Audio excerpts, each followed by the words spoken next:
Thank you to all the commissioners. Thanks to the committee for conducting this hearing.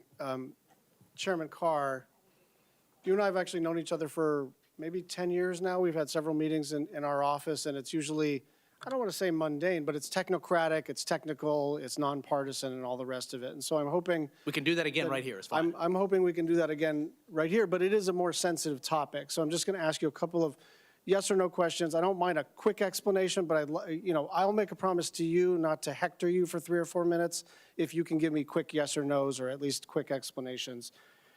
Chairman Cruz said, I think it is unbelievably dangerous for the government to put itself in the position of saying we're going to decide what speech we like and what we don't, and we're going to threaten to take you off the air if we don't like what you're saying. Do you see this issue the same way as the chairman? Well, my position on this is pretty clear. We have a public interest standard that Congress has put into the law, and there's a number of very specific rules and doctrines that flow from that. The broadcast hoax rule, the news distortion rule. So my position, and I think the Trump administration position, is that we should be enforcing those rules and policies. If Congress wants to change it, you're free to change it. So you think you have jurisdiction over political satire under the public interest standard and the news distortion standard, just to put a fine point on it? My position is just about that one is a yes or no. Do you have jurisdiction or not? We have jurisdiction with respect to the broadcast airwaves uniquely to ensure that their operations are in the public interest. And there's very specific rules there, broadcast hoax and news distortion. So if there's a determination by the Federal Communications Commission that satire is not in the public interest, you believe you have the authority to revoke the license of the broadcaster? That's not my position at all. Okay. My position is if the use of the facilities isn't in the public interest. Then let me clarify the question. Satire that's not broadcast hoax, that's not news distortion policy, is perfectly fine. But I also don't understand the conversation about what satire are we talking about? Where was there satire? We're not doing the questions in this direction. Okay.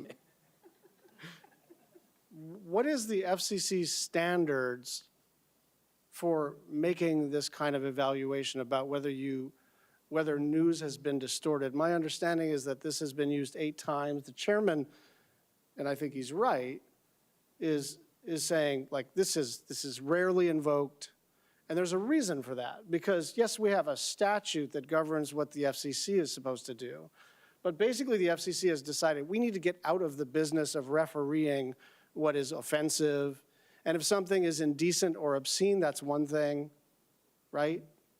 If they're violating the terms of their broadcast license, that's another thing. If they just say an awful thing on the air, it seems to me, Chairman, that's not your jurisdiction. And I know you're quick and you understand this law backwards and forwards. I understand. I remember you when you were counsel for Chairman Pai. So I don't doubt your ability to race right into how the architecture of the originating statute. But I'm asking you, do you think it is appropriate for you to have an opinion at all in your official capacity about what a comedian says, as offensive as it may have been? Senator, my job is to implement the law passed by Congress. And Congress has said that broadcast is fundamentally different, that there's a public interest standard. Do you think there are decades of precedent on this? Do you think there are any conservative commentators or conservative comedians or conservative satirists that ever say anything offensive that you would consider investigating?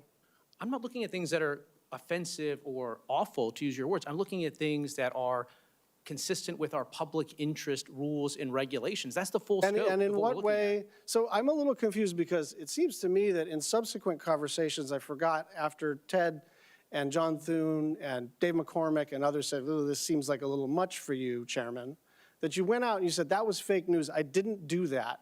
This is fake news. I am not doing that. I'm not going after Jimmy Kimmel. And now you're saying you have a perfect right to go after Jimmy Kimmel, and I'm wondering which one it is. No, 2 different things. Democrats at the time were saying that we explicitly threatened to pull a license if Jimmy Kimmel wasn't fired. That never happened. That was nothing more than projection and distortion by Democrats. What I am saying is any broadcaster that uses the airwaves, whether radio or TV, has to comply with the public interest in it. And licenses are not sacred cows. Yes, you can do things to lose a license.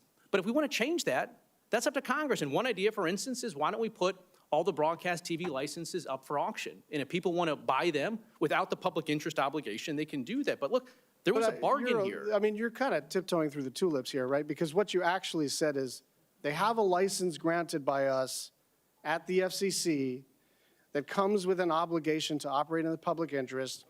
We can do this the easy way or the hard way.